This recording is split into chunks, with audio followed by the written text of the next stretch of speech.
We'll call the Mandan Park District Board meeting to order. Today is December 8th, 2025 at 5:30. Any additions or deletions to the agenda? None. None. Okay. Public communication from visitors, seeing nobody in the crowd at this time. We will open and close that portion of the meeting. Moving on to the minutes, could we seek approval for November 10th, 2025 regular meeting minutes? I'll make a motion to approve November 10th, 2025 regular meeting minutes. A motion by Commissioner Freilich. I'll second. Second by Commissioner Mutter. Any further discussion? Hearing none, all in favor say aye. Aye. Opposed? And approved. All right, moving on to item number 1.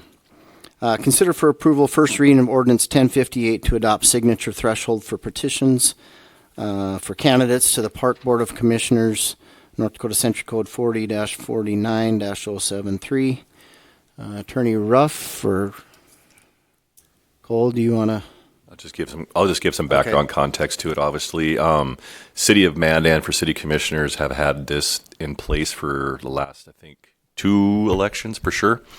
The park districts were the 10% of the last election, so we went before during legislative session and asked that we could have this same opportunity. And so we had reached out to City Administrator Neubauer and their attorney and requested that based on the language that was approved for the threshold of naming or nominating petitions that we adopt it. So before you is the ordinance that Attorney Ruff drafted, which is ordinance 1058. Spells out all the requirements, and essentially if for some reason in the future that the City of Mandan were to drop it from 125, we would be able to just appease with that in the future. But as of right now, if you were to run for park board, you'd only need 125 signatures compared to the last time it was 10% of the last election. Would it work the same if the city raised it too, we would follow their lead on that? You would have to bring it back before We'd have to bring it back here and adjust it. Or we could keep it at 125, I guess. Okay, so we have that. You know, there was some confusion before because they were at 125. I think school board doesn't require signatures, and then we were 10% of the last election. So this kind of just seemingly makes it more consistent amongst any elected official office that you're running for. Okay. All right. Any questions for Cole or Arlen?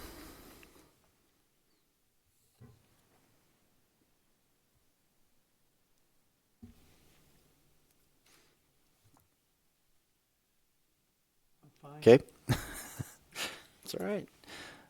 All right. How would the board like to proceed? I'll make a motion to approve adoption of ordinance 1058 to adopt the same signature requirement of 125 for nominating petitions for candidates to the Board of Park Commissioners. Okay. Motion by Commissioner Melhoff. I'll second. Second by Commissioner Freilich. Any further discussion? Okay. All in favor say aye. Aye. Opposed, same sign. Motion carries. President Meskey and Commissioners, I will bring it back next month for our second and final reading, and then it'll be implemented at that time. Okay. All right, moving on to item number 2. Consider for approval Starring Sports Complex ice rental agreements. Hi, Dave. Hi. Good evening, President Meskey, Commissioners. Before you, we have our agreements with University of Mary Hockey and Mandan Hockey Club for the years 2026 to 2028. We do 3-year agreements with both groups, and those groups are both up at the end of this year. So before you, I have the agreements of the hourly rates, and pretty much everything is status quo with both groups. Both clubs are good. Yeah. So we're doing a step scale with the hourly rates this time for the next 3 years. Before we just did one rate for 3 years, but with continuing of salaries and utilities and costs of goods, we're going to increase the rent every year or so. I'll answer any questions. And we kind of do that with like the gymnastics Yep. as well. Gymnastics had one too. They have an escalator clause. Every year it goes up. So. Okay. Anything for Dave? I have some for Dave. Real quick question. I noticed that University of Mary doesn't have 10% of gross concession sales. Do they have any concession sales up there? No, Mandan Hockey Club is the sole concessionaire of the whole facility. So that's why that's in there, because Mandan Hockey Club is the only one that sells any concessions at that facility. That's for football and football, track soccer, and track, University of Mary hockey games, high school games and club games. Just want to make sure that was clear. Thank you. Yeah. Okay. Anything else for Dave? Yeah, I have one more. On the repairs, if something happens, are we the ones who, if something breaks or something, do we tell them that's their fault, or? It depends on what happens. If it's anything that has to do with like the mechanical compressor, anything like that, that's on the Mandan Park District to repair and fix. And we did have an example. The University of Mary was playing a game and one of the guys broke a door. We did charge them for that because it was their fault. They ripped the door off the hinges and it was like $2,500. So they did pay the bill for that. But I mean, any normal wear and tear, things that break, we cover that. But if somebody destroys something or wrecks something in the locker rooms, they will pay for it. Same with the club. The club does the same thing too.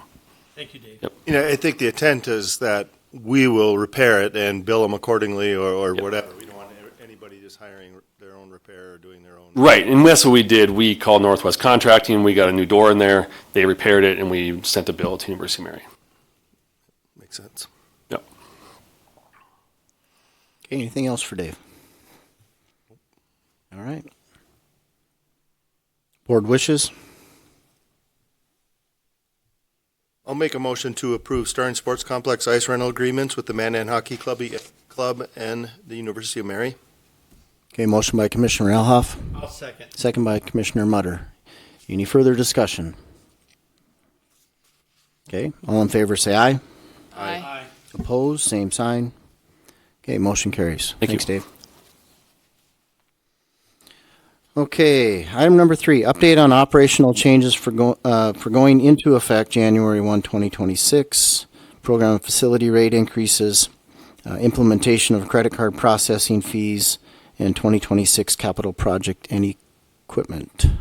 So Commissioners, in your board packet, I just thought it would be good as we approved things at our July retreat and implemented them in our 26 budget in August and September. And so things are just starting to roll out. I'm not going to go through each fee that's been presented. It's in your board packet. It's more of just an FYI as you've been presented it again in July. But again, we just want to make sure to bring it to your attention. So the fees that we have on there are already in place for some of the fall programs that started in October and carry over into 26 because they're over 2 fiscal years. So we've already implemented those fees in there. The one I wanted to touch base with you, just a clarification, would be the service fee of credit card and debit cards that are being implemented. And so we have what's called installment payments for our MAC program. So individuals who automatically have fees taken out of their account. And that is a fee that's 3.25% that's charged by our service provider through that MID. So that fee will be passed on to them. And then in addition to that, any invoices that we send out to organizations, user groups, individuals exceeding $500, which we talked about today for clarity, that would have the 3% added on top of that. And that is the fee that we are charged by our credit card vendor. So that will take effect January 1. We haven't heard any negativity associated with that. We are not charging people who walk into the front desk to sign up for a program or golf or Raging Rivers and things of that nature. That number is already built into our fee and backed out along with sales tax. This is just being passed. We've had individuals with $10,000 invoices for rental or a golf tournament, and we're backing off that 3% from there. So that's why we're passing that. They don't have to pay the 3% if they choose to play with a check or have a direct ACH deduction out of there. We're able to pay that too. So there are ways that businesses can avoid. So what was going on is a lot of businesses were using their credit card for their incentives and their rebates that they get, and we were getting that 3% fee taken off the top. So we'd made that implementation, and that's already taken place November here for the MAC billing, and then obviously January 1 for any type of rentals and invoices that I mentioned before in the board packet. And then the last is just an FYI on the cap. Question on that. So the MAC, they can do ACH or check. Or do you take checks? Correct. Business checks. Business? Yeah, but if they want the ACH where it's the installment billing automatically just coming out of their account, that fee is charged by our service vendor that they sign up Yep. for. Okay. But if I they just want want to make sure they had the option for those. Correct. They do have the option, and I think it was 70% of the people did sign up for the automatic polling. So they were comfortable to avoiding that ACH. The ACH, excuse me, is not charged the fee. Correct. It's the installment payments that is charged the fee. But we have 70% of the people have taken that, and some have still elected to choose a credit card Okay. in this matter. And then the last is just all the items that the staff, it was approved in the 26 budget as far as all the capital improvement projects. Some of those have already started to get bid. And so I just wanted to present to you that those items are going to start getting either purchased or bid at this time and get those things rolling out there at this time. But any questions you may have for me, it's more informational and educational at this point for things that have been presented. I guess I asked my question. Any other questions for Cole or Dave? Okay. All right, moving on to item number 4. Consider for approval employee service recognition. So I know Cole and I had actually talked about this a few months ago in that one for some retention. We have pretty good retention at Mandan Parks and Rec, and I think it's because we do treat our employees well and we let them know how good of a job they're doing. This was something I think a few other park districts have this in place, and really it's a nice thank you for sticking with us at the end of the year. Help you out with a few more expenses at the end of the year. Not really I suppose kind of a bonus, but when presented the policy and it breaks down the spreadsheet in there, Attorney Ruff did look through it and thought that it would be fine. That we'll still pay tax, we'll still pay payroll taxes on these things as well, but there's kind of a graduated scale there to look at. The 0 to 5, 5 to 10, 10 to 15, and 15 to 15 plus years. So when I looked at it, I guess my first impressions were whether you're a manager or director or whatever, if you've been there for 15 plus years, you're committed to Mandan Park District, and we want to show that we're committed to you to be able to help you out. So I guess when I talked to Cole a couple months ago about this is something that we came up that maybe we can do for our employees, our full-time employees. So policies there, chart is on there. Go ahead and pick it apart or give some input. So Cole got some information from other districts and put this together. So anything to add, Cole? No.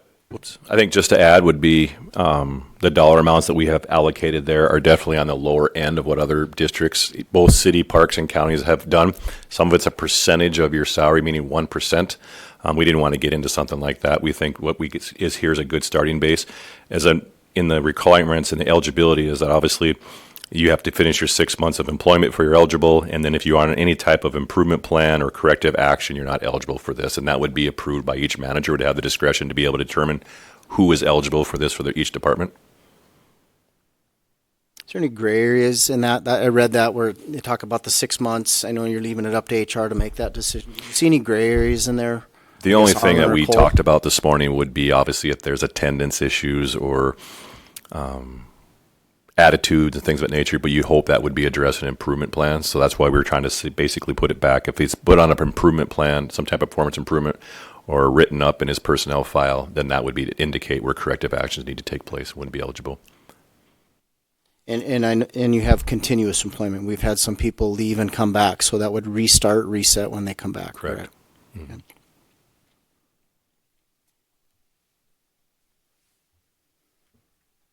Any questions, concerns with this policy? No, but I'll make the motion because I think it's very important that we treat our employees with respect. And a friend of mine, Bruce, always says, if you don't respect your employees, how can we respect the rest of the citizens of our town? So that's where I'm at. So if you want a motion, I'll do it. All right, that's a motion by Commissioner Mutter. I'll second. Second by Commissioner Freilich. Any further discussion? Okay. Hearing none, we'll start with you, Commissioner Melhoff. Aye. Commissioner Freilich. Aye. Commissioner Mutter. Aye. Aye from me as well. Motion carries. All right, item number 5, consider for approval the 2026 to 28 strategic plan. I know Cole sent this out in an email, a week or two ago, just for us to look at it and give input, and hopefully you were able to do that. Were there any changes, Cole, from what you originally sent out? Just more grammatical changes that's going to take place. But overall, each manager's reviewed it multiple times. Each commissioner's had an opportunity to review it. Kelly and the managers all put together this information. And so we kind of changed it from prior years where we kind of had everything kind of lumped in as a district. This year we broke it down by department to kind of clean it up and make it more consistent for each area.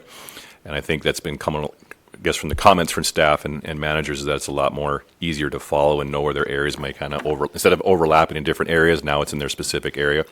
As again, it's a 3-year strategic plan. It's always revolving. So next year we'll bring it back for you with 27 to 29 and just keep updating it as we roll along. But we would need a motion to approve this plan as presented. Well, and I guess I like that you split it up. It actually helps you probably focus and us focus on those areas. And I think in the past, when we look at our strategic plan, we follow it pretty well. We do stay on top of that. A lot of times, like for Cole's annual appraisal, he's looking at some of those bigger items and making sure that we're crossing those off our list. And so it's a good plan, and it also helps us when we make decisions now for future things and when those things can fit in. So it looked very well done. So those that had input did a nice job, I thought.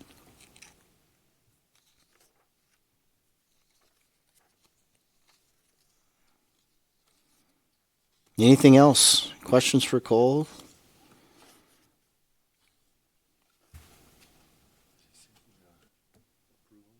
Yep. Yeah, would you look for approval if there are no issues or? I'll make the motion to approve the 2026 through 2028 strategic plan. I'll second. Motion by Commissioner Freilich, second by Commissioner Mutter. Any further discussion? Okay. Hearing none, all in favor say aye. Aye. Opposed? All right, motion carries. And we're in December, so we have to look forward and schedule our regular board meeting dates. So item number 6, we need to approve the 2026 board meeting dates as presented in our packet. Weren't they? Yep. Yeah, there they are. Knew they were here. All right. Are those still second Monday? Does it follow the second Monday throughout? Correct. Yeah, it's the second Monday of the month. We're just required to present this before you each year. Put it on the website and things like that. So nothing really has changed from the past 8 years. So we'd look to approve that. I'll make a motion to approve the 2026 board meeting as presented in the packet. Okay, motion by Commissioner Melhoff, I'll second. second by Commissioner Freilich. Any further discussion? Okay, hearing none. All in favor say aye. Aye. Opposed? Motion carries. All right, our monthly bills, if we can get a motion to pay our monthly bills. I'll make a motion to approve our payment of our monthly bills. Second. Motion by Commissioner Freilich, second by Commissioner Melhoff. Any further discussion? All in favor say aye. Aye. Opposed? All right, motion carries. All right, so we got a few more things in our packet, letters of support and things like that. I don't know, Cole, if you want to talk about them, but any further reports? No, just to add, and obviously in your packet is that we submitted, the city of Mandan is applying for additional grant funding, and that would bring down about $500,000 on Red Wing Drive, which, we had presented that back in October. It was over $1 million, so hopefully we can get that funding and allocate and decrease some of our special assessments. So we're looking forward to that opportunity. Not sure exactly on the timeline when that will be communicated, but just wanted to bring it to your attention that the city is bringing that back up to the table associated with that. Our annual report, as we know, we get done at the end of the year. It takes about 60 days to kind of get all of our financials in order, so that the annual report, it has been started. Reaching out to our user groups, getting statistics. We'll be compiling that, hopefully present it. The goal would be February. I don't know if it's realistic, but for sure by March. Depends on the financials and the year-end closing out, but that's all I have. Okay. Dave, anything? Commissioners, just one quick thing. We did our Black Friday sale for season pass at Raging Rivers. Sold 850 this year, which is really, really good. Last year we sold a total of 795 for the whole year.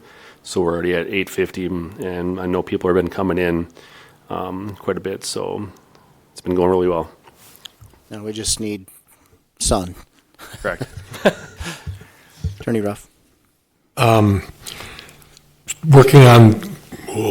Working on getting the date set for the mediation. I had given Attorney Laird 3 names for mediators. He was fine with all 3 of them. Contacted one, and he's retired. The other 2 are not available. So I came up with 2 other names that I sent him for possible mediators, and he's not gotten back to me on that. I thought I might have heard Friday or today before today's meeting, but I've not heard. As soon as I hear which one, then we'll get that set up for either the 13th or what was the other date in January? Yeah, the 13th or the 14th. I think their preference was the 13th, so that's why I sent it out to our commissioners Invite, that was yeah. the date. And we just set the date aside all day. So we're working on that. Hopefully we get the mediator lined up so he can be available at those times too, but it's trying to coordinate everybody for the Yeah. schedule. So Okay. Commissioner Mutter. I just want to thank Kelly for the new sign and the new meeting room at the Park and Rec building. They ordered a sign. It's nice and big and shows where we're at, and I like the branding of it. And the rest of it, I just want to wish everybody a happy holidays since Christmas is right around the corner. Commissioner Freilich I've got nothing. and Commissioner Melhoff. No report this month. Okay. All right. Future meeting dates for Mandan Park Board Commissioners. We have on January 8th, the Mandan Public Schools and Mandan Park District Annual Joint Powers Agreement meeting, noon here at Raging Rivers. Not here at Raging Rivers, at Raging Rivers. And then our next board meeting will be January 12th right here at 5:30. Could we get a motion to adjourn? So moved. Motion by Commissioner Melhoff, I'll second. second by Commissioner Freilich. Any discussion? All in favor say aye. Aye. All right, meeting adjourned.